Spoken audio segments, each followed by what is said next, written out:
In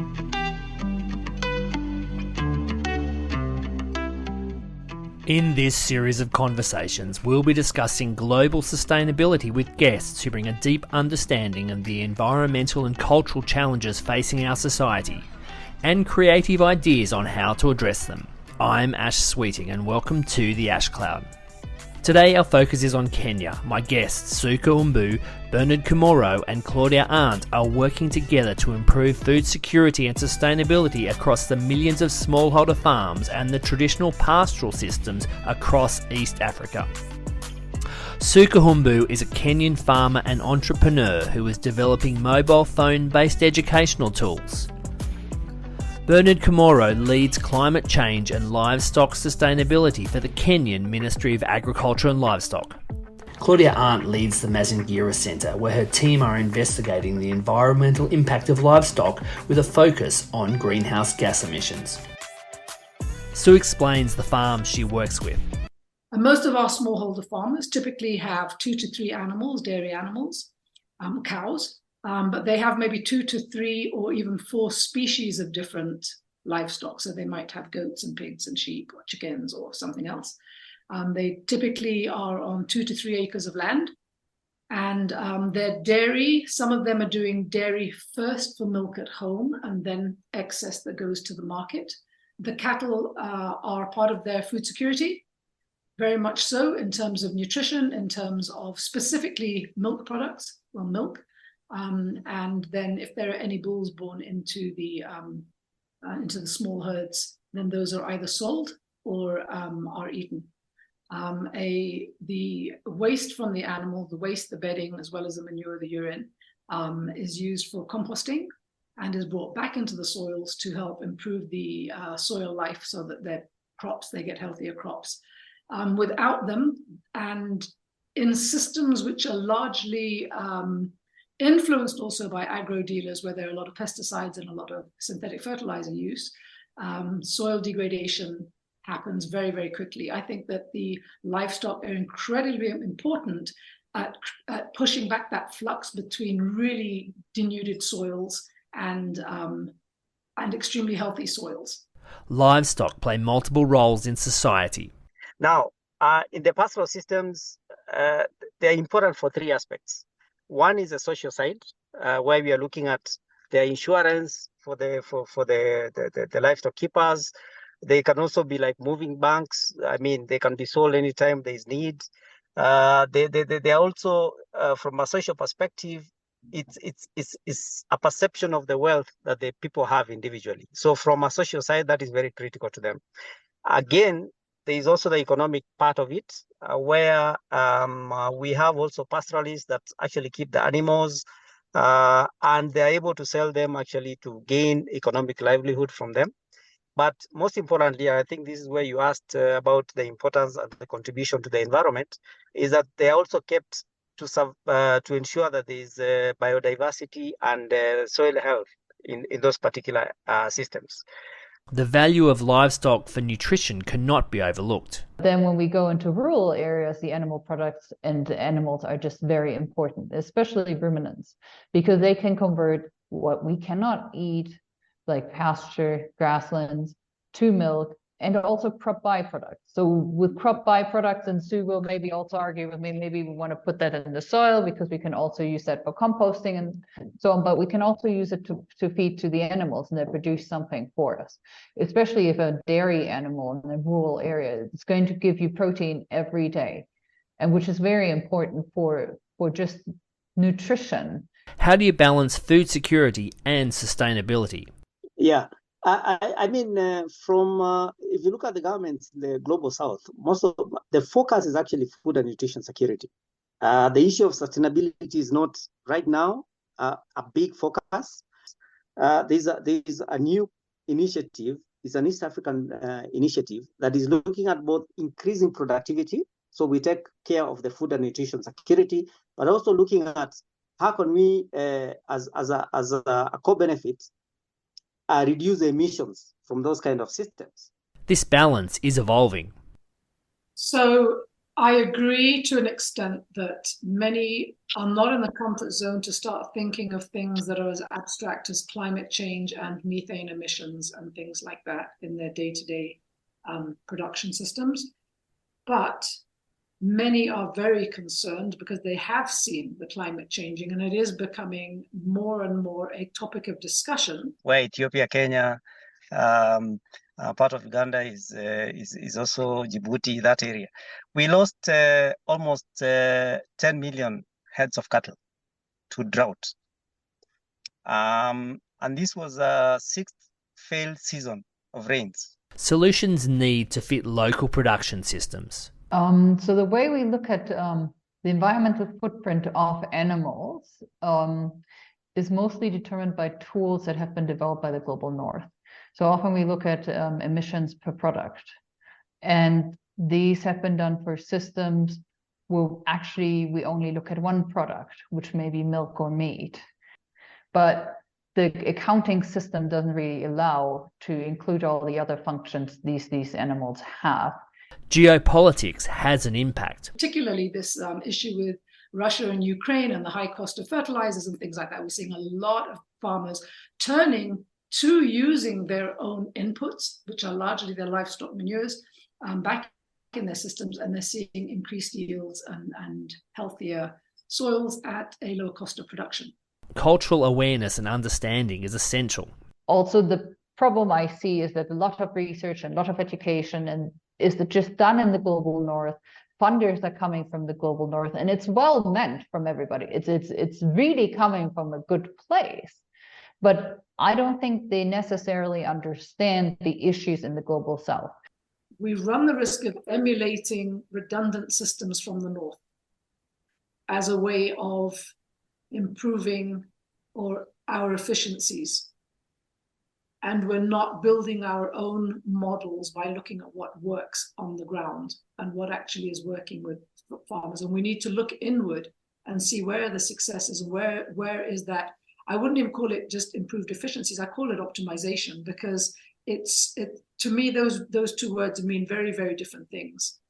We need to knuckle down as Africans and say, guys, what are our comparative advantages here from genetics, from knowledge, from the fact that we've got so many youth and we've got so many aged farmers are now being looked at as being a problem. They are a wealth of knowledge. They are the people that have fed Africa's billion to date. Soil health is critical. When we look at who are the custodians of our soils in our country, they are millions and millions of smallholder farmers.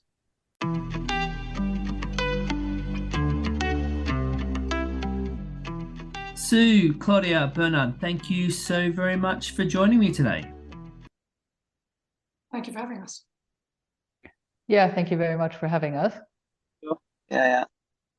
Sue, if I can start by asking you to give people listening a bit of an understanding about livestock systems in Africa and how they vary from the Global North, the pastoral side of things, the dairy side of things, where they fit into the culture.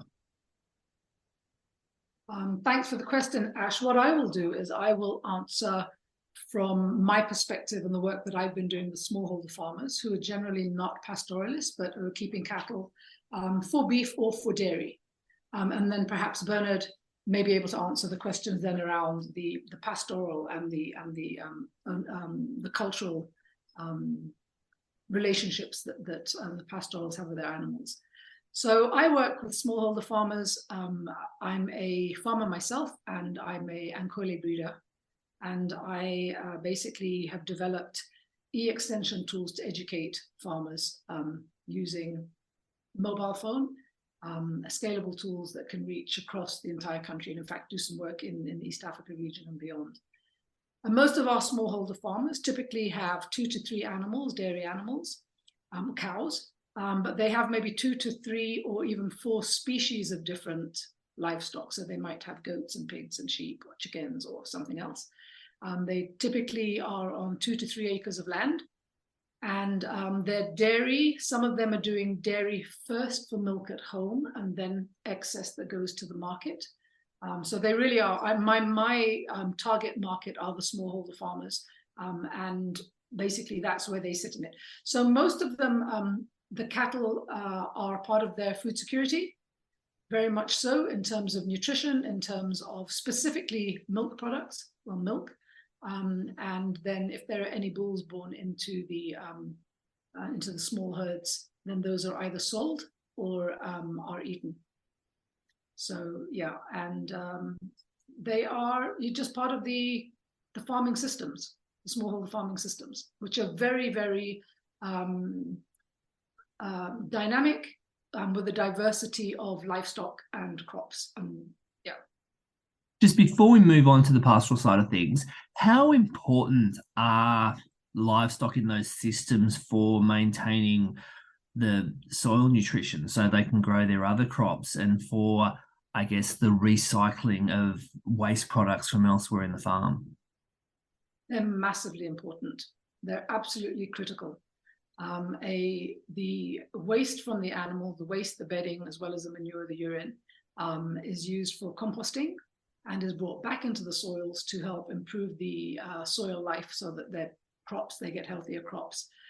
Without them, and in systems which are largely influenced also by agro dealers, where there are a lot of pesticides and a lot of synthetic fertilizer use, soil degradation happens very, very quickly. I think that the livestock are incredibly important at pushing back that flux between really denuded soils and extremely healthy soils. So there's a big education gap around building those soils with composting, but we're getting there now, and particularly this issue with Russia and Ukraine and the high cost of fertilizers and things like that. We're seeing a lot of farmers turning to using their own inputs, which are largely their livestock manures, back in their systems, and they're seeing increased yields and healthier soils at a lower cost of production. Incredibly important. And am I right to assume that those animals will also be used for draft or ploughing or mechanical purposes in many cases? In Kenya, not so much. But in other countries, yes. In Kenya, they're not used as much for draft purposes as they are, for example, in Ethiopia or in some of the other countries. I can't speak for all the African countries. I can mainly speak for Kenya, Ethiopia, Tanzania, where we have a kind of life footprint. Yeah. Thank you. And Bernard, if you could give us some broad information or broad overview of the pastoral system and how that works, how that fits into the culture, the land management, all those sorts of things, please. Thank you very much for that question. And before I talk about the pastoral system, I just wanted to reiterate what Sue has just talked about. The issue of the smallholder dairy systems being multifunctional. I think that is one part that you asked, and which is very important, that unlike the global north, the systems, especially the dairy systems, are very multifunctional, which means they're not just kept for food and nutrition security, but they also have other ecosystem services, for example, the use of fertilizer, which is very critical. And the other thing also that she mentioned that I also want to add again is the fact that they are small in scale, 1 to 2 dairy cows, and in mixed systems. So that is, for dairy, that is what happens. Now, with the pastoral systems, you're looking at very extensive systems, and we can look particularly at 2 types of pastoral systems. There's what they call the nomadic pastoralism, which basically means that the animals are moved depending on the feed resources. So they're constantly on the move, looking out for the feeds. And then we have the transhumans. The transhumans basically are those that actually move. They have a particular location of their homeland, but they move when the conditions become too severe for them. Now, in the pastoral systems, they're important for 3 aspects. One is the social side, where we are looking at the insurance for the livestock keepers, They can also be like moving banks. I mean, they can be sold anytime there is need. They are also, from a social perspective, it's a perception of the wealth that the people have individually. So from a social side, that is very critical to them. Again, there is also the economic part of it, where we have also pastoralists that actually keep the animals, and they're able to sell them actually to gain economic livelihood from them. But most importantly, I think this is where you asked about the importance and the contribution to the environment, is that they are also kept to ensure that there is biodiversity and soil health in those particular systems. Naturally, pastoral systems are systems that have adapted to hardships. Okay, and therefore, when the animals are moved from one part to another, there is a pattern of that movement. There are areas where they are great in a particular season, like the dry season feeding areas. Once the animals are concentrated in that particular area, they improve the soil nutrients in those particular areas. But you also have systems where now they are also holding the animals in small kraals or bomas. They collect that manure, and it actually even gets to the highland systems and the intensive systems and the cropping systems that are outside the pastoral systems. So they're very, very crucial from the three perspectives. Whether you're looking at the ecosystem, where they are doing contribute to the biodiversity and also improving the soil health, whether it is a social or even the economic aspects. Those are really the critical aspects of the pastoral systems, not only in Kenya. I mean, pastoral systems are more or less the same across the world when you look at them. Yeah. Given the nuance and the multifunctional nature of both the smallholder and the pastoral systems, Claudia, how do you look at that from an environmental footprint and greenhouse gas perspective? Thank you for the question. So the way we look at the environmental footprint of animals is mostly determined by tools that have been developed by the Global North. So often we look at emissions per product, and these have been done for systems where actually we only look at one product, which may be milk or meat.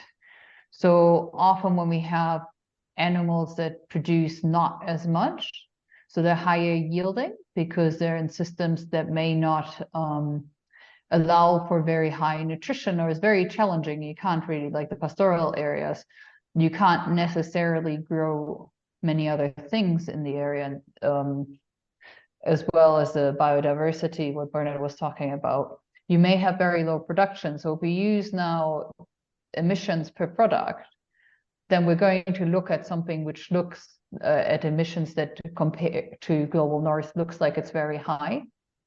But the accounting system doesn't really allow to include all the other functions these animals have in the systems that we're in. So when I'm talking about that, I want to be like, raise caution. If we want to improve and optimize systems, we should be looking within a system and how good farmers are producing and how they contribute to the environment and the biodiversity, and how we can get farmers who may not be that good in producing to maybe adopt some of the practices that these farmers are doing. The right lens to look at the environmental footprint of these systems, or is it, or could there be a better lens, or is there a different way that would be a more valuable way at looking at it? I think you need to look at different functions. So if you look at life cycle analysis, you can also look at functions of biodiversity and functions of emissions and also nutrient pollution or herbicide use. And then you probably have to weigh it depending on which system, which environment you're in, to see what's more important for the system that you're in. Because there are different schools of thought. So an intensive system will tell you, well, we put the cows in a barn here and we grow the crop, so we use as little as possible of land, and emissions per product are going to be low, and maybe we don't have as much emissions through landscape conversion. But in the end, what is that contributing to biodiversity? What is it contributing to pesticide use and so on? So you have these trade-offs. So you really need to evaluate what works in the system within which we're moving. And also, I think another important point is, and I think that's happening in the global north quite a bit, we shouldn't, what's the word? We should stay within the carrying capacity of the system, of the environment. So the environment has a certain carrying capacity. And if we put too many animals there, we're never going to have 100% efficiency in producing anything. So we're always losing nutrients, we're having emissions, and we need to make sure that whatever kind of nutrients are lost within the system can be carried by the environment, and the environment in which the system is itself can compensate for it. And I think we lost that in the global north in some regions, really, where we then see nitrate pollution because we've been using too much fertilizer, we've been applying too much manure. There we clearly see that the environment that is there cannot cope with the pollution that comes through the animals. So we need to have actually really a careful balance between the two. What you're saying is like a textbook example of regenerative agriculture. It's using the animals, using different parts of the farming system to actually build soil nutrition, keep that nutrition on the farm and turn it into different products. Is that how farmers in Africa see it, or are they just doing what they've traditionally done? I think a little bit of both, because you've got some people who have moved towards a more input heavy system and then realize that it is not sustainable and it's not cost effective and it's not profitable, and they've come back to those sorts of systems.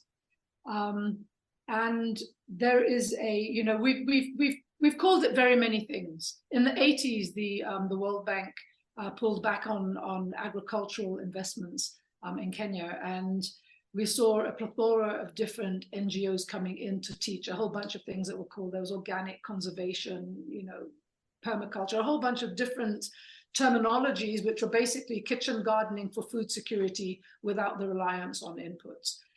But that is how our grandparents grew our food.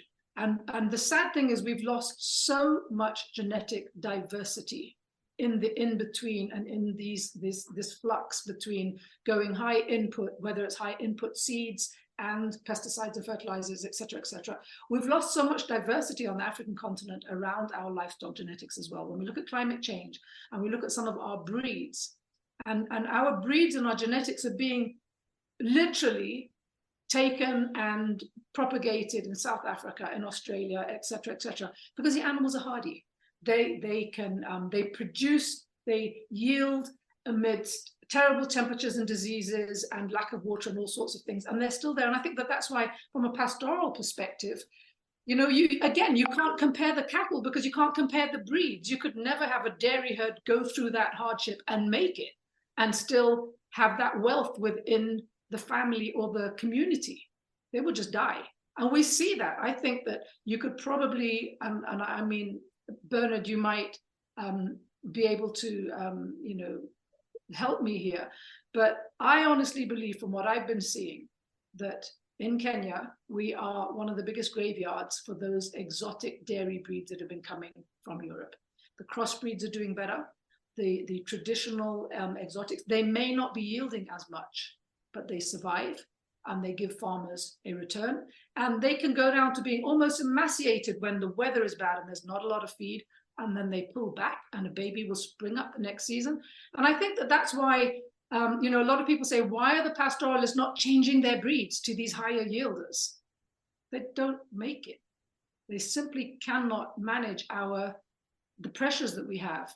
Our 12 months of the year and our tick-borne diseases and our heat and our tough vegetation. Most of those exotic breeds have been produced to be fed, lush grains and grasses grown in the north, not our. And I guess that comes back to, some of the stuff that I've been hearing from you, Claudia, around emissions and emissions based on the extra lignin that's in the feed, isn't it? Whereas if you took those animals and you fed them lusher feed, they would actually then produce their output. They would produce less methane.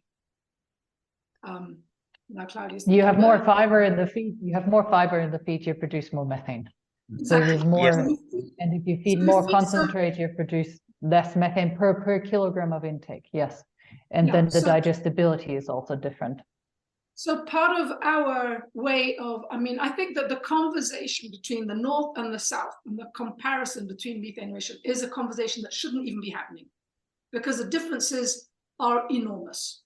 They're totally enormous. But where we are having them and where we are learning from some of those things, that how do you then anyway reduce the emissions for the sake of reducing emissions in our livestock that are generally feeding on hardier things? It's feed them luscious stuff so that their emissions are reduced, but not because we have to, because otherwise we've got to reduce our, we're trying to compare animal for animal in the global North and global South, but because that learning is there and it's something that we can do.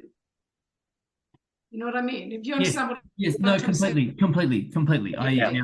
That makes perfect sense. So I was just saying, I don't think that it's because we should be forced to in order to meet conditions from the North, but we can do it because it is a learning that we can take as we all try to play our part and be responsible about the climate issues. How is Kenya, Ethiopia, Tanzania, the area you're all working in, feeling the impacts of climate change? Is that something that farmers they're aware of? Things are getting tougher in that respect. Do you want to go first on that one, Bernard, please? Yes, yeah. Thank you so much for that. I mean, it is real for us. Let me give you a context in the Horn of Africa region, where Ethiopia, Kenya, part of Uganda is also Djibouti, that area. We lost almost 10 million heads of cattle to drought. And this was a sixth failed season of rains. It has never happened before. I mean, it's rather obvious that climate change is here with us. The farmers are aware of the same. They can see the droughts are more frequent. They are more intense. There are more failed seasons that we are seeing. So they're actually feeling it themselves. So, I mean, Kenya alone lost about 2.53 million heads of livestock units. And that is something that has never happened. We used to have droughts every 10 years or famine every 10 years. Now we have them. It came to 5 years, three years. Now it's every year we have a drought. And it's the rains are very regular. So, I mean, it's rather obvious that the climate change is here with us. We can see the effects on the impacts on especially productivity of the animals, especially the exotic animals. Feeds, for example, in Kenya, we are now talking about a deficit of almost 50 million tons of dry matter in terms of feeds for ruminant animals. That has never happened before. So we see it is a serious problem and is here with us. And one thing I also want to agree with Sue is the fact that we may have to start thinking about the kind of animal that we have. Now, during the last drought that we had, especially for the pastoral region, let me talk about the pastoral region. The sheep that died are actually what they call the doper. It is a cross. The red Maasai, which is an indigenous breed, hardly died in this drought, even if it was 6 failed seasons. So it shows us that we still need to have breeds that are actually going to be able to adapt to the kind of changing climate. We have the genetics. It's just that we need to avoid a situation where we're going to have them eroded and disappear completely to the extent that we may not have them. I think there's something also you talked about, the issue of regenerative agriculture. I mean, this is something that our farmers have been doing, or pastoralists have been doing over time. It's just that the terminologies keep coming. We have regenerative agriculture, we have agroecology, we have climate smart agriculture. But look at the practices within those approaches. They are exactly what the farmers have been doing. So what it tells us is that we are retracing our steps. We may need to go back to what we used to do. We have communities like in Isiolo, where they had a system of actually ensuring that they have a dry feeding area, that when the drought bites very hard, they could go back to it and use the feed resource in that particular area. And the whole concept was about regeneration of that particular area. So the climate change is here with us, and we need to look at the indigenous knowledge systems and see what we can get from there and be able to support adaptation and avoid land degradation, and that will result into a lot of emissions from land degradation. Yeah. Claudia.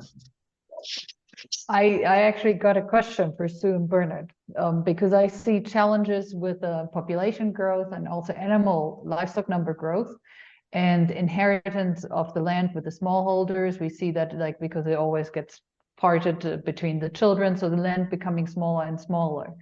So that is also challenging for the smallholders and for the pastoralists. Often they used to be transhuman, now they need to be sanitary. They are not anymore. Yeah. Yeah.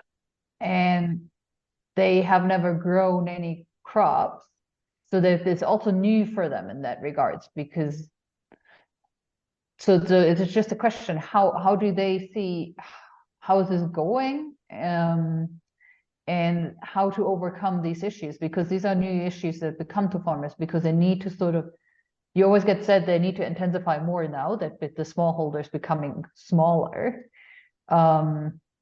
So yeah, I don't know. For me, it's also being here since 2 years now and still learning about the systems and learning about the environmental impact and how systems are changing, what we can do and what potential solutions are in these situations. Can I go first? Yeah, Claudia, that's really important stuff. And I think that there are a lot of people that use that as an argument to bring in intensive large-scale agriculture, that smallholder farmers are getting smaller and smaller and smaller and smaller and smaller until they can't do anything. Well, the reality is, as our population is growing and as our population is becoming more educated, family sizes are reducing as well. So that so-called, decimation of land size until everybody's sitting on a stamp-sized piece of land, in actual fact, I don't think that it is happening. You're getting, with more education, you're getting people moving away from the farm, moving to our cities are growing, and other farm members who are still back on the farm who are operating those farms. So I don't see it as a massive problem, and I would love to see the studies that are being done on it to actually show, because it does seem to be a narrative that for the last 20 years has always been but this is going to happen, but this is going to happen, but it always seems to be coming from the side of, we've got to come in and look at some very large scale mechanized farming in order to solve food security in the country. When we look at the country today, we are importing 37% of our food. Okay, we don't need to be. With what we're doing, and let's go back to my specific work, which is educating farmers. What we have found is there, again, a lot of gaps in the education, a lot of gaps in the knowledge, and a lot of influence. The people that are influencing the farmers are the agro input providers on the ground. Those companies that are selling these things have got the biggest footprint across the country. When a farmer has a problem, they go to a guy who is a salesman, who basically will sell them something in order to solve their problem. There is no free knowledge. The Extension Service is not working enough to say, before you resort to any of these things, this is what is happening to your soil, this is what is happening to your crops, this is how it's going to affect your livestock, worst case scenario, this is how it's going to affect you and your family. There is nothing like that happening. Smallholder farmer education there's an assumption that everybody knows how to farm, and it's just handed down from generation to generation. But as our populations are growing, we're seeing that it isn't the case. There is more pressure on proper farming. And when we're able to optimize those same pieces of land, and when I'm talking about optimizing, I'm not saying crank them up intensively. I'm just saying educate the farmers to understand the biology, to understand the relationships, to understand what they're doing. So this pull between we're using a homegrown regenerative style of production, and at the same time, we're bringing in pesticides and fertilizers. It's 2 steps forward and 1 step backwards, 2 steps forward, 1 step backwards. When we get the education component in, you keep taking those steps forwards, because you can see when you're optimizing and you're doing it using the right biology, building your soil health, everything else becomes healthy above the ground. Right now, most farmers have no idea. Our surveys and our studies have shown most farmers have no idea about the microbial life and the relationship between the fungi and the bacteria in their soils, and that is what drives crop productivity. And they have no idea. As they're learning about it, and as they're learning that it isn't just use your manures or use your compost, keep your land covered. You need to keep those microbes growing and doing that nutrient cycling in the ground. A lot of what we do is counterproductive. We wait for the rains are almost here, and then we open up the land, create a lot of emissions, kill a lot of that biology, and that's the 2 steps backwards I'm talking about. So when you start talking about keeping your soils covered and not mulched, keep the plant covered there, you're drawing down, you're sequestering carbon, you're feeding the microbes, and you're growing your crops, you're getting that nutrient cycling happening. The yields are amazing. Yesterday, we got a response from one of our farmers who went, one of our soil advocates actually. The program that I'm training is also people on the ground to work with farmers. And he was working with a woman, and this will interest you, Bernard. He was working with a woman who has been growing seed for hay, bomber road seed. And he went in and told her, let's do this using biology. Let's do it using compost and vermiculture extracts. He started first spraying, and then he built in his own little aerators, and he actually took out a water bowser, 6,000 liters, and was spraying this biology on the fields something like every other month. She harvested 331 kilos of seed from the same area that conventionally, just last season, she was harvesting 80. That's more than a 300% turnaround without using an inch more land, and without even using the cost of all of those inputs. And it's case studies like this. We're seeing the same thing in South Africa. Unfortunately, these are not being scientifically journaled so that they can be seen at public level and so that they influence policy, but they're happening all the time. Literally, by using biology, one can turn around systems in a season on the African continent. It doesn't happen so quickly in Europe, and maybe because the seasons, you've got those very high temperature fluctuations. But on our continent and on the equator, it is amazing. And I think that we need to do more documenting of this and more bringing this to the attention of our policymakers. The president of Tanzania has now put in a provision for Tanzania farmers to an 8-year strategy to look at agroecology in the country for those farmers that want to do that. So they're going to be pushing that knowledge. We're not doing that. We're still behind. Oh my God, we're importing 37% of our food. We've got to bring in GMOs. There's no other way. We've got to do a subsidized fertilizer a rollout by the government in order to make sure that farmers all have access to fertilizer. Well, our land is chock-a-block full of nutrients that are not being made available, plant available, because there are no microbes. So the soils are collapsing, and there's a hell of a lot of erosion. Our last rain after the drought, the rivers just carried the topsoil away. It was madness. There's nothing holding it together. We can stop that, but we need that knowledge to be, and those use cases to be extremely visible at the top, so that people can. But it's happening with farmers in Makweni today. The government coffers that are filled with the subsidized fertilizer, they're still full. There are a lot of farmers that are saying we don't want it. We know how to do things differently. So it's either going to come from the bottom, but I think that for things to really work, it's got to come from both sides. Yeah. Bernard, where do you see that, especially from the government perspective? One thing I want to say is that if you look at the livestock systems in Kenya, and the dairy especially, over 80% of our milk production, actually 90% of our milk production is coming from smallholder systems. The ones that we said 1 to 3 heads of cattle. And if you ask me, in terms of being rational in their decisions of production, they are very rational because they invest when it is appropriate, whether it is improving on the fodder, whether it is improving on the breeds, where it is needed. they actually invest in that. And it's not just in Kenya. We are looking at that is the same in Uganda, that is the same in Rwanda, that is the same in Tanzania. Most of the production is coming from the smallholders. I think the big question would be, how do we improve the efficiency of production within these smallholder systems so that we bridge the gap, the efficiency gap? I think that is what is needed. And there are several avenues that we can look at. One is we have talked about, for example, can we look at an animal that is more amenable to the kind of systems that we have, smaller sized animals, rather than the big heavy machines that we have currently in terms of the Holsteins that the farmers are struggling to feed? Can we have an animal that the farmer is able to feed but is also productive enough? Yeah, so that is one area. So the breeds, we still have to work on it. We also have to work on the aspects of the feeds and feeding.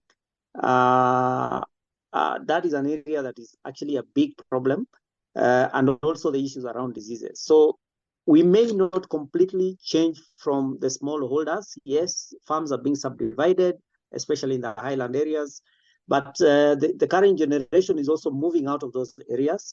So it's not that they're actually subdividing the land and it's affecting the productivity, but it is how we can improve efficiency in production that is needed at this particular moment. So yes, the population is growing. The demand for livestock or animal source foods is going to be high. I can tell you, we need to double our milk production by the year 2030 to feed the population by that time. Meat production be even higher, almost 300%. So we just need to seek ways, innovative ways of improving efficiency within the smallholder systems, which we have. We do have intensive operations, whether it is the pastoral system where we have the feedlotting system, and our current policy is actually to look at how can we be able to create a good environment for the private sector to go into that, for farmers or pastoralists who can be able to go into feedlotting, to go into that kind of a system. But we also are aware of the fact I talked about. Bernard, sorry, I want to interrupt you here, because if you say feedlot, you need to describe what a feedlot system for you is, because it's not the same as we have in the global north. And I think that's very important to point out what the differences are for the listeners. Yeah. In our case, we are talking about systems that are actually doing the finishing of the animals. Yeah. So that we are having some animals that are coming from the pastoral systems, and we finish them within a period of 90 to 120 days. They're already, most of them are already mature. They're not starting from calves, the calf suckler system or cow suckler systems, but we are finishing off animals that are coming from the pastoral regions. And they're being fed on a grain mix, or they're being fed on locally produced forage that's harvested? It is both. There are two systems. We have both the pasture, where they're also doing a mix of good quality forage materials and also concentrates, but we also do have systems where they are actually feeding the grains within that 90-day window for finishing. Yeah. So just to bring in what I've seen, and maybe like I probably haven't seen everything, but like a feedlot system, which I've seen here in Kenya, is they're still going out grazing like all the other animals, but when they come back to the enclosure at night, the bomas, or then in that case what they call feedlot, then they get additional feed. They get access to grain, they get access to other forages. So that is the systems I have seen. So I'm asking you, how many of these systems are there, and how many of the only feedlotting, like actually feedlot where they're not leaving? Because in the US, if you have a feedlot, that means they're also only there for finishing, but they're only in the feedlot. These animals will not go outside grazing or anything. They will not use the land. They're going to be there, and then they're going to go to the slaughterhouse. Yeah. So what you're talking about is supplementing of feeds. It occurs in the dairy systems. That is a common thing, but I'm talking about the pastoral systems where we're looking at the meat specifically. That's where the feedlotting, that finishing, is taking place, and it's not so big, I can say, but it's something that is catching on.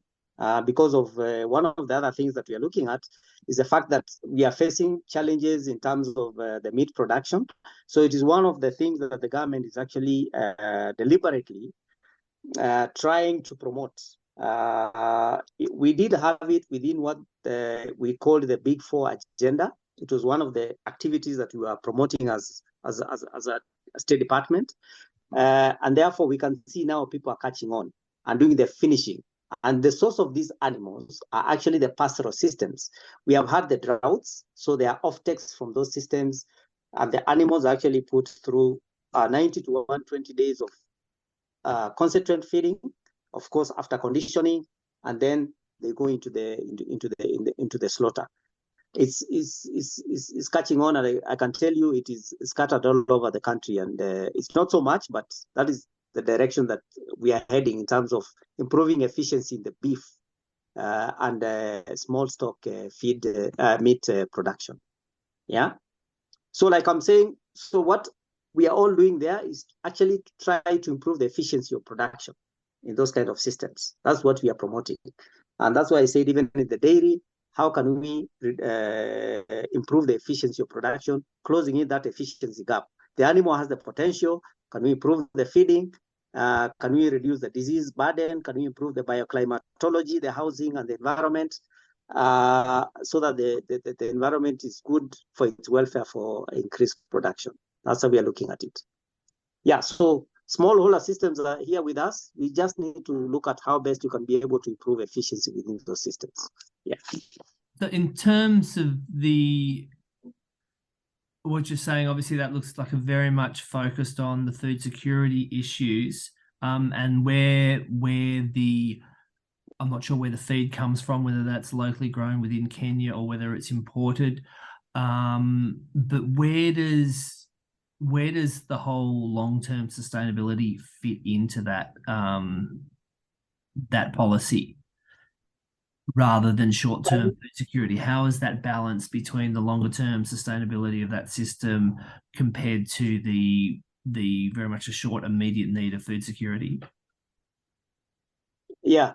I mean, if you look at the governments, the global south, most of the focus is actually food and nutrition security.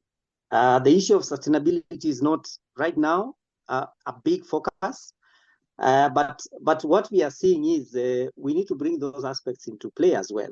Because if you look at the pastoral systems, if we don't take care of, for example, the stocking rates or the carrying capacities within those areas, and also try to enhance the regenerative capacity of those particular areas, then we are still going to face a problem in terms of food security, because over time, climate is actually impacting on those particular areas. It is affecting the biodiversity. It is affecting the duration at which the regeneration can actually take place. So we are also focusing on that. We have projects.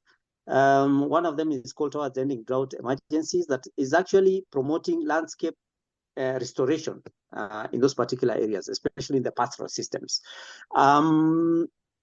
So although we are looking at the food and nutrition aspect, it has a core benefit of improving the sustainable land management practices in those particular areas and enhancing the quality of biodiversity in those landscapes that are being restored. In the high intensive smallholder systems, there's a new initiative. It's an East African initiative that is looking at both increasing productivity, so we take care of the food and nutrition security, but also looking at how can we, as a core benefit, reduce emissions from those kind of systems, all right? So although we are looking at the food and nutrition dimension, but how do we improve within those systems that we have good manure handling practices, for example, that we have an efficient animal, not such a big animal that is actually going to give more emissions. Claudia will tell you, the larger the animal in terms of live weight, the more emissions that you're going to have. So we're also looking at what kind of breeding we can bring on board. But more importantly, how can we improve the feeding of that animal so that the enteric fermentation does not increase emissions? So we are looking at both sides, whether it is in the extensive pastoral systems or even in the intensive smallholder systems, that in the short run, it is food and nutrition security, but in the long run, whatever initiatives they bring on board, they're also having the core benefit of sustainability in terms of reducing emissions through sustainable land management practices, for example. Yeah. Thank you. Claudia, how do you see that through the balance between immediate short-term food security and sustainability, longer-term sustainability within the food systems, and then at the next level up, the emissions of and the climate impact of the farming systems, which collectively, if not mitigated, will lead to greater climate variability and make these challenges worse? I think one thing that COVID has shown us is that the country should try to be self-sufficient when it comes to food production, especially when a big country like Kenya. Yes. And then there have been narratives from other researchers who would say that emissions per product are lower for products that are produced in the global north, and they should be transported to here because then the emissions are still lower. But in means of food security, these products will never reach the people who actually need it. It will not reach the people in the rural areas. They will not be able to pay for that kind of food. And let's face it, there are people in Nairobi, and there are probably a lot of people, the wealthier part of the population, that consume too much animal products here. But then when we go into rural areas, the animal products and the animals are just very important, especially ruminants, because they can convert what we cannot eat, like pasture, grasslands, to milk, and also crop byproducts. So with crop byproducts, and Sue will maybe also argue with me, maybe we want to put that in the soil because we can also use that for composting and so on, but we can also use it to feed to the animals, and they produce something for us. Especially if a dairy animal in a rural area, it's going to give you protein every day, and which is very important for just nutrition and nutritious nutrition, because protein from milk or from animal products is much higher quality than from crops, because the decomposition of the protein is much closer to what we need, and it's much more available than in other crops, which often, when we do these different accounting schemes, which I was talking of before, when we, for example, say about emissions per kilogram of product or per kilogram of protein, we're not taking that detail into account because we're trying to simplify. Because if I go to this level of detail, I'm losing most of the people already listening to us. But it's also not fit for purpose because there's so much complexity, and by ignoring that complexity, you're not actually getting a meaningful measure. That's come across very clearly through things you have all said. Yeah, but most of the research in emissions has been in the global north. There's very little capacity on the African continent, and that's what we're trying to build with our laboratory at ILRI, and we try to capacitate more people on the topic, and Bernard is working on emissions as well, and on the inventories, to understand that better, and to actually have our own people here, because then maybe at some point we come up with tools that actually fit the evaluations of our systems better, because right now we're using tools from the global north, not tools that have been developed here for our systems in Africa. On that note, how have you, there's all the models have been created, whether it's here in North America or in Australia or in Europe, based on their systems, and they're not actually, they're models that calculate based on inputs and a bunch of things. Have they at all been even tested in Africa? Or because one of the things that the more you look into emissions, the more you realize there's so much we don't understand and so much variability we don't understand. And so the models don't fit very well. So have they actually been tested? From the livestock side, if I look at emissions of an animal, from what we've seen from the data that we collected in our lab, is that the prediction models do not really line up very well with our animals or with each other, even though I thought they would be doing good, because they were not like the prediction models we were using. They were primarily designed to predict intake of an animal that has a certain production and a certain body weight, and to feed them better. So they're nutrition models. So they're actually quite precise. And they were developed for the US, they were developed for Australia. But then the animals and the data that went into these models is very different. So you would have a model that is based on data and a data cloud, where the African cattle is just not in. They're outside, they're smaller, they're lower producing. So any bias or error in this model is becoming bigger as further away the cow, the animal is that we use here. So that's why we found quite a big, that's what I'm assuming, why we find quite a big difference between the models. So one of our work, especially from the model side, is that we're actually trying to collaborate with other researchers to then get all the data that is here on the African continent to actually hopefully build our own models or revise the current models to make them more applicable to our situation here.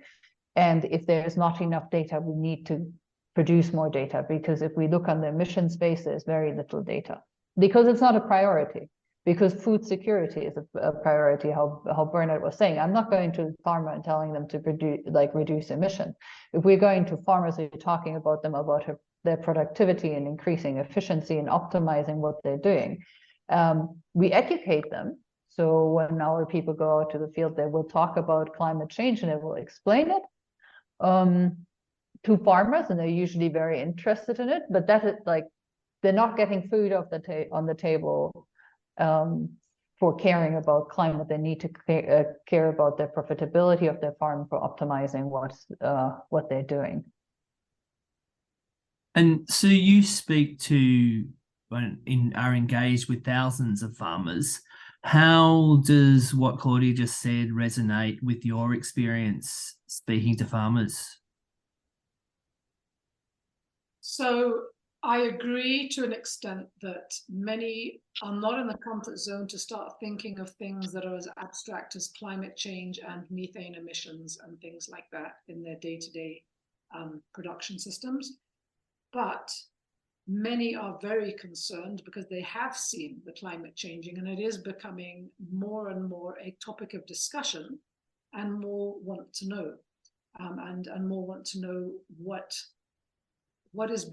they can do to actually protect themselves from any of the adverse risks. I think that one of the biggest risks that we all face, though, is that we run the risk of emulating redundant systems from the north as a way of improving our efficiencies.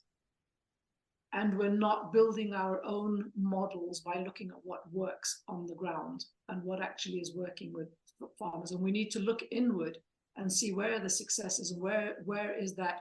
I wouldn't even call it just improved efficiencies. I call it optimization, because to me, those two words mean very, very different things.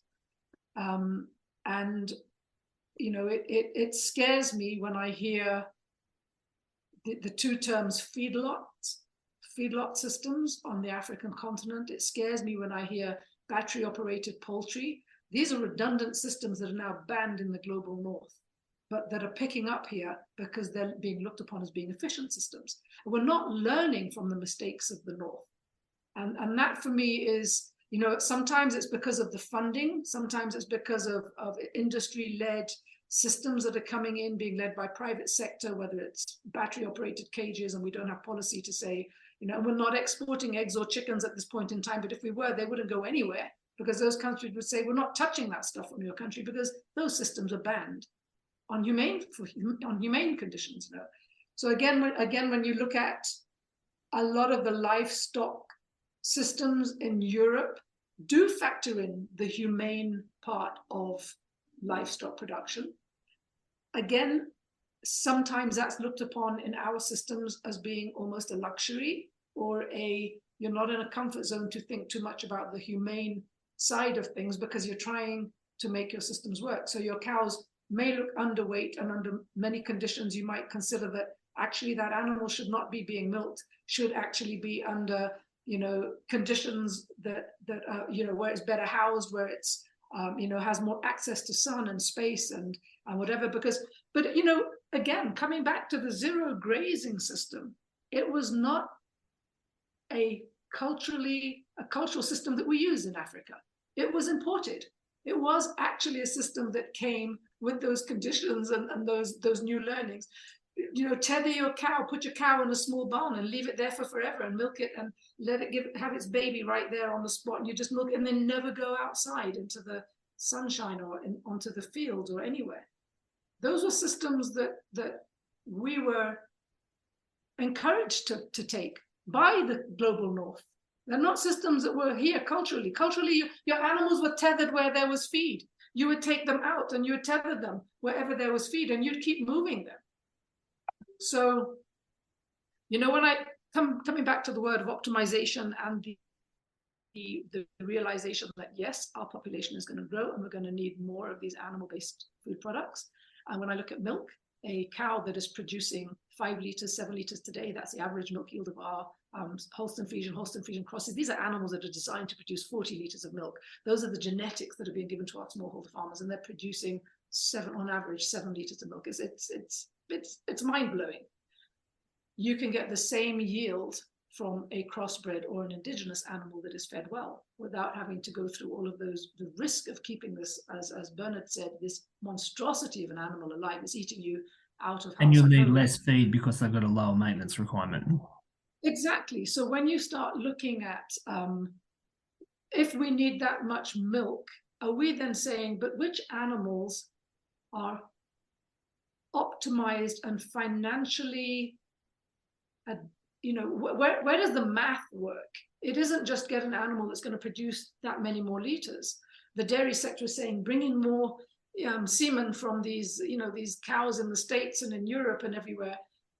And they're breaking the backs of smallholder farmers, just trying to keep them alive, trying to keep them fed and keep them productive. And there's no point in these animals, even trying, basically. And when you look at them, they don't look like many of them. I mean, we did a study where we went out and we started asking farmers. We built in a system on low-end mobile phone that farmers could give us their body condition score of their animals.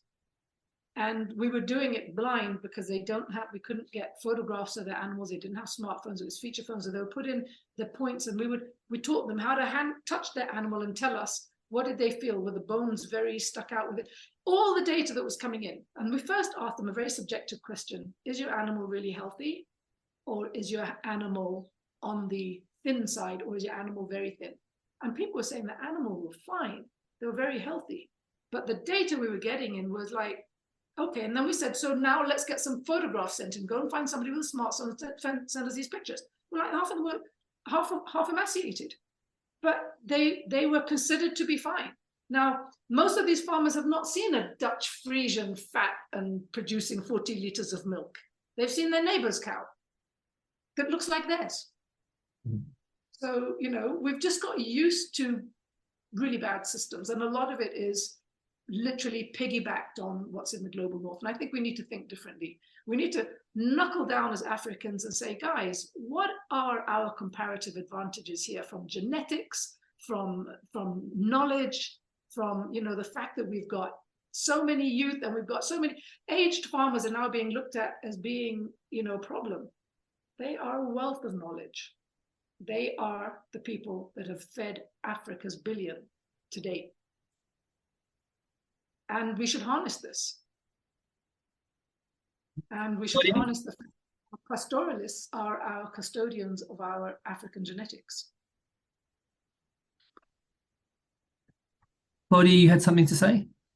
Yeah, I just wanted to say that I agree with Sue. There's often, I think, and maybe Sue and Bernard can talk more to it, but I have the impression that a farmer here will look up to the global north of politicians and will look, okay, look, they have these systems, these cows produce 40 liters a day. And then for some reason they assume we just need this cow to produce that here. But don't look at more detail on it. Because if you, I've been at a farmer's place and he wanted a Holstein Friesian and I looked at his native cattle, which wasn't even well fed. And it was like, like you need to do other things before you get that cattle, because you need to actually like understand that the Holstein Friesian is not going to thrive in your area, but like it's a communication that we need to have systems developed here, not just take what's up in the global north, what Sue was explaining. And also the problem I see is that a lot of research and a lot of education and is just done in the global north. Funders are coming from the global north, and it's well meant from everybody. It's really coming from a good place. But I don't think they necessarily understand the issues in the global south. And I've been working for 5 years now in the global south, so I have some experience, but it's nothing compared to what Sue and Bernard have been doing in their life. But I've been sitting myself now in meetings with global north researchers, and I've been sitting in there, and it's like, okay, I felt completely out of place because the issues discussed had nothing to do with my issues on the ground here, with the issues what we have with farmers. And the Africans actually didn't want to speak up until they were like, the other colleague was like, Claudia, you say something first. It's like, okay, fine. And after I said something, then the silence broke and he also spoke up, which was good. But the representation of Africans in these meetings is also very, very, very low. So we not even like, we need to share more what we have here on the ground, what are the issues, and ask for help and see and bring people and help them work with our systems and see what we can do, because I think together we're going to be stronger to find solutions and move forward and optimize our systems. Thank you. I think that you're going to be asking us for our genetics because of the heat in Europe and what's happening with the cows and the livestock there. I wouldn't be surprised if people, I mean, they're already starting to do it in other places, saying we need hardier animals. Climate change is not going away tomorrow. It's going to get hotter, it's going to get hotter, it's going to get hotter. If you want animals to be productive, they've got to be able to withstand that. Well, where are the animals that are withstanding the hottest temperatures? Where are those breeds? One other, talking about the global north and what's going on there, how has the war in Ukraine, in terms of availability of export grain, prices of grain, availability of energy, fuel and fertilizer, affected Kenya and your region and farming in that region? Maybe I can go first. Please do. Yeah. I think the impact has been very great, and you can see it. I can tell you for sure. And there's something Sue said at some point. If you look at the substitution in terms of inorganic fertilizers, we can see there's, especially for the livestock farmers, there's hardly any use of inorganic fertilizers, especially the ones that we are getting from outside for productive purposes. So that really is a big problem for us. And we can see in terms of fodder production, we can see the levels have gone down slightly. So that has been affected from the input side. Now, if you talk about the grains, for us, most of the grains are basically and I can look at it more in terms of the wheat, because in terms of maize, I think we get it from the region. So we are looking at more of the wheat that used to come from outside. So that's an area that has affected the food and nutrition security of the people in the country. We hardly use any grains in the livestock industry. We use more of the byproducts, the brands, the pollards, and the jar mills from those kind of agro-processing facilities. And therefore, in terms of the grains, I think we have been affected as people because we consume it directly, not the animals themselves. Because if you look at the dairy, for example, they use the byproducts. The non-ruminants, the poultry, the pigs, yeah, there's a bit of use of the grains, but not so much. Again, most of it is coming from the region. Luckily, some of the regional countries don't consume so much of the grains, and they use Kenya as one of the markets. So we have not been affected so much. But when you look at the input side, I can tell you for a fact, in terms of the fertilizers, that has been a problem. The cost has been high. We can see the cost per unit of production in some instances, where, for example, we used to have silage, corn silage or maize silage being produced, the levels have gone down, and that has affected the industry. The cost of production has gone high, and that obviously affects the consumer side in terms of the cost of the products that are being generated along the value chain. So I'd just like to add here that, again, coming back to, this is because we've been following systems that are not designed or that are badly designed, okay? We've been seeing time and time again, regenerative farmers improving their productivity by large percentages, 50, 100, 300%. When we look at why is there less silage that's been produced at this time, it's because less people have invested in the process, because the process assumes that we need to use these fertilizers that are expensive, because the knowledge isn't there of how to do it differently. When we look at people that are growing feed or growing maize or growing grasses using biology, using regenerative ways of doing it, using stripping biology, so taking your compost, putting it into an extract, putting it into tea and using that, we're seeing amazing yields. It's just that the knowledge isn't there. So I think that, again, just coming back to that massive gap, it's knowledge. We feel like we cannot produce unless we use synthetic fertilizers, and with that we end up with those risks and those adverse effects that lead to more pesticides. And let's not even talk about food safety. But there is data out there that is really amazing. For 3 consecutive presidential regimes, we have had fertilizer subsidies in this country.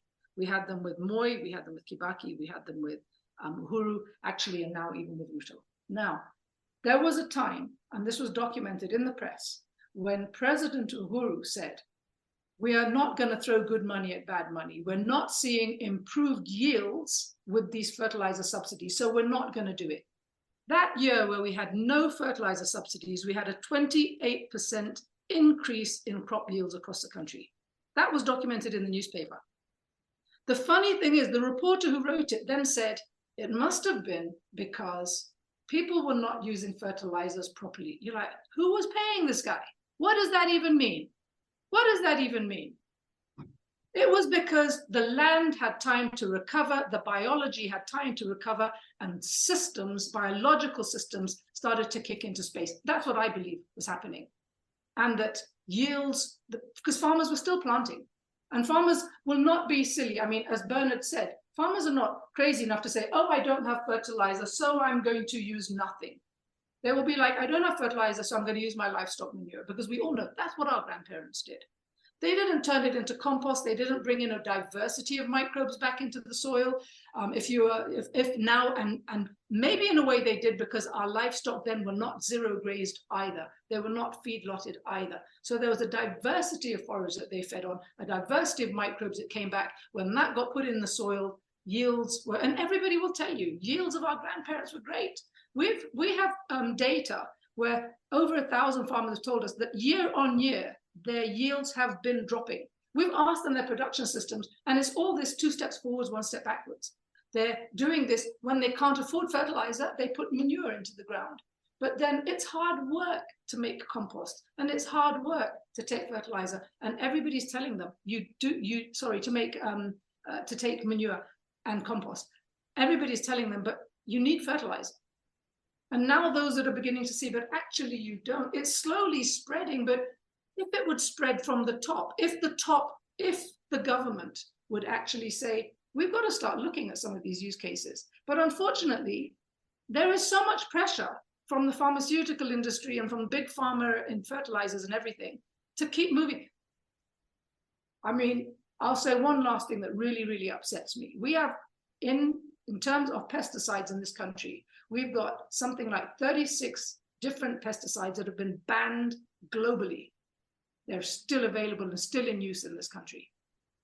And no matter what we do and what we try, the country of origin, I mean, Switzerland had to ban their own chemical companies from exporting to developing countries because they were making them and then sending them, banned in their country, but making them there and exporting them to other countries.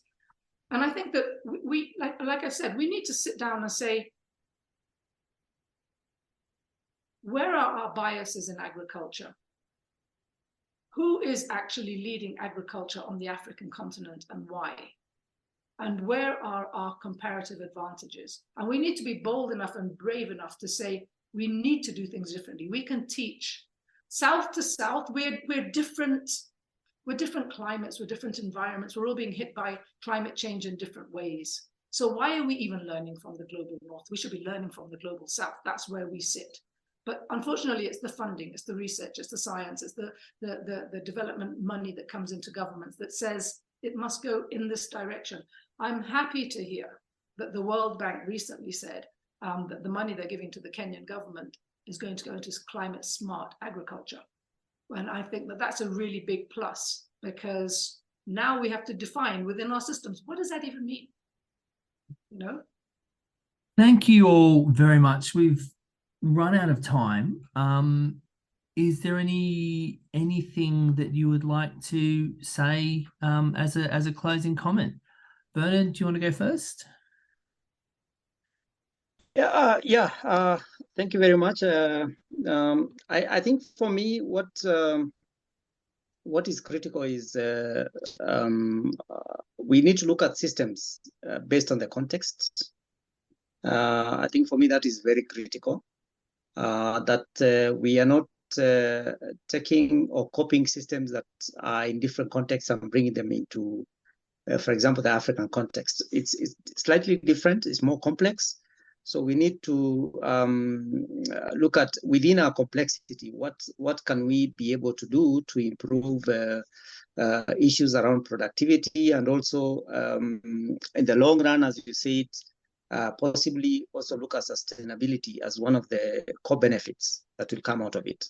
So systems are not the same across board. They are context specific. We need to be able to look at that. The other thing is, within those systems, of course, there is a socio-economic and the socio-economic aspects. So what is the objectives within those systems? Is it food and nutrition security?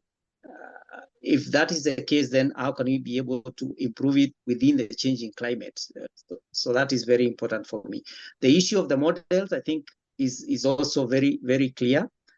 We have models out there. They're very good from a technical perspective. But for us to be able to say, for example, that in Africa, our systems are not net zero, what model are we using?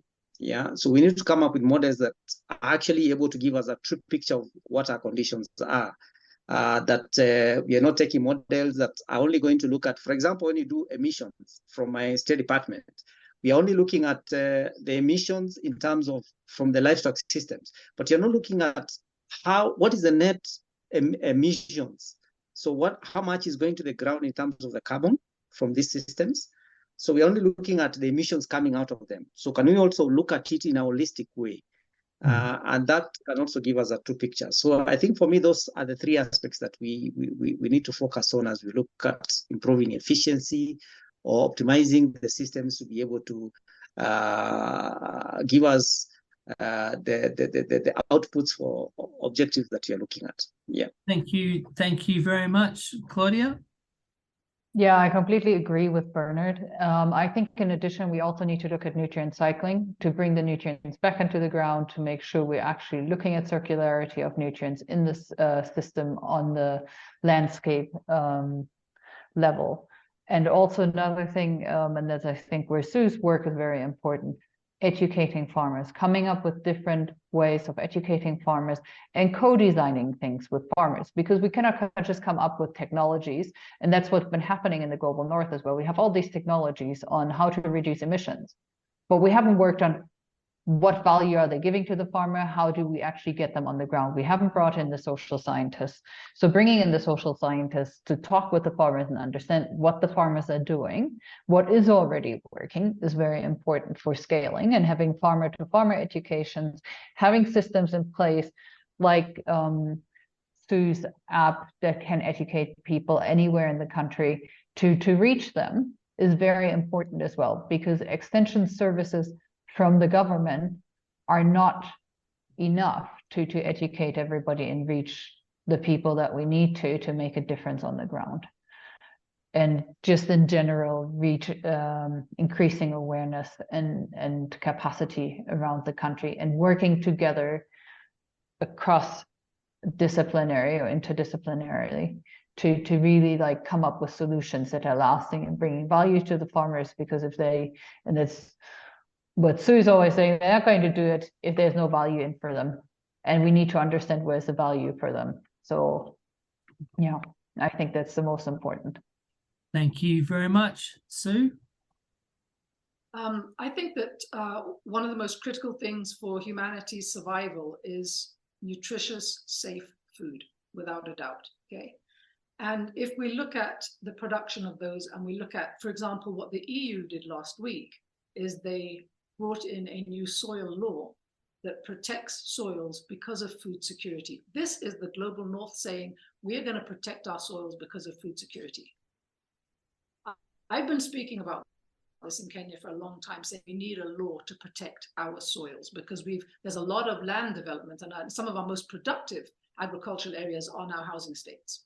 Okay, some of our best soils are housing estates. When we look at something like those laws, and when we look at the climate funds, when we look at who are the custodians of our soils in our country, they are millions and millions of smallholder farmers. So I think that we need to start measuring the right things. That one of the other gaps is microbial levels. I'm doing that now with my team. We're actually looking in soils using the soil food web system to look at the microbes, looking for the beneficial microbes. And there we're seeing failed soils don't have biology in them. Nobody's measuring that. You can see that. You can see failed systems, and you can see systems improve by the improvement of the soil food web in the soil. So I think we need to start measuring the right things. We need to start rewarding our regenerative farmers and our smallholder farmers, our soil custodians, to do the right thing. Those climate funds and climate credits, forget the whole business around the trees and all of that and everything. I think that we need to come back to the realities on the ground. The trees and the forests, yes, the benefits will go to a few individuals or organizations or institutions or government departments or whatever. But when we start looking at the individuals on the ground who can make a massive difference by improving soils, sequestering carbon through their soils, making sure that our planet becomes a safer place and produces safer food, it's the smallholder farmers that we need to be focusing on. And that, like Claudia, like you just said, and like I keep telling you, they will do it if they see value. And I think, again, we need to think as consumers and as Africans that why aren't we rewarding them? Why aren't we saying, hey guys, do the right thing, and this is what we're going to do? Why aren't our satellite-based imagery things, instead of giving payouts where systems have failed, give payouts where systems are succeeding? Anyway, that's my passing thing. We need to start measuring the right things. Thank you all so very, very much. It's been an absolute pleasure speaking with you. Pleasure. Thank you, Ash. Thank you, Ash. Thank you so much. You've been listening to the Ash Cloud with me, Ash Sweeting, in conversation with Su Kahumbu, Bernard Kimoro and Claudia Arndt, recorded in California in July 2023.